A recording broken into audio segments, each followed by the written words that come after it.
When the Son of Man comes in his glory, and all the angels with him, then he will sit on his glorious throne. Before him will be gathered all the nations, and he will separate people one from another, as a shepherd separates the sheep from the goats. And he will place the sheep on his right, but the goats on the left. Then the king will say to those on his right, "Come, you who are blessed by my Father, inherit the kingdom prepared for you from the foundation of the world. For I was hungry, and you gave me food. I was thirsty, and you gave me drink. I was a stranger, and you welcomed me. I was naked, and you clothed me. I was sick, and you visited me. I was in prison, and you came to me." Then the righteous will answer him, saying, "Lord, when did we see you hungry and feed you, or thirsty and give you drink? And when did we see you a stranger and welcome you, or naked and clothe you? And when did we see you sick or in prison and visit you?"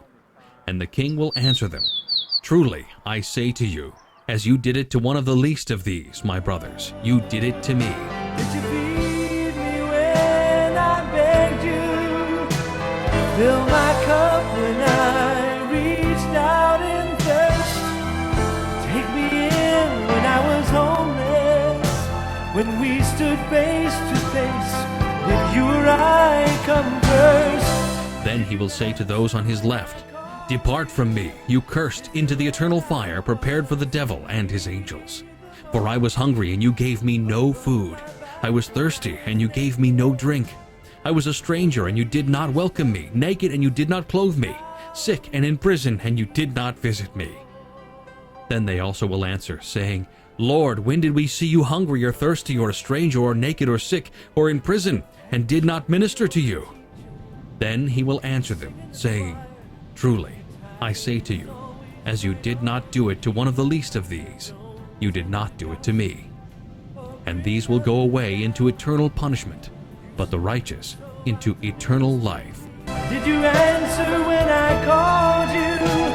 Visit when I was in need the most? Or clothe my back when I was naked? For in the least of these is how you please me most. Often the least of these are found here, behind fences, barbed wire, and bars. They're in prison or jail. No matter how they ended up here, the inmates are like the rest of us, created in the image of God. Jesus commanded us not to forget them. So how do we reach them? Prison ministry is exceptional, I think, in that it operates and has an impact in so many dimensions. There's obviously the dimension of the one whom we visit, the prisoner, but there's also the dimension of the one doing the visiting and the change that happens there. Great wisdom inspired. In March of 2015, the Diocese of Florida, under the leadership of Bishop John Howard, held a conference on prison ministry. More than 100 people from more than a dozen states came to listen and live into their calling. I, on a regular basis now, see the women in jail. People tell me, well, you know, how much can one person do? And I say, not enough. That's why we need you. I do worship with them, but I also see them individually. My more Baptist friends would call it Bible counseling. I would tell you that I am doing pastoral care. This work is rewarding, and it's hard, gritty. Those who do it know it's where they have to be. Those here heard the powerful words from Bishop Howard, priests, deacons, lay people. They heard from those who work inside prison walls and those who have served time behind prison walls. Stories of broken spirits and broken people. People who had done terrible things, yet we were reminded even deep inside them something beats. And that rhythm is what calls many of these servants. I knew that this was something that needed to be done. And although sometimes I wish, doggone it, God had sent somebody else. Isn't there somebody else that could do this? When it was me, I knew I'm here.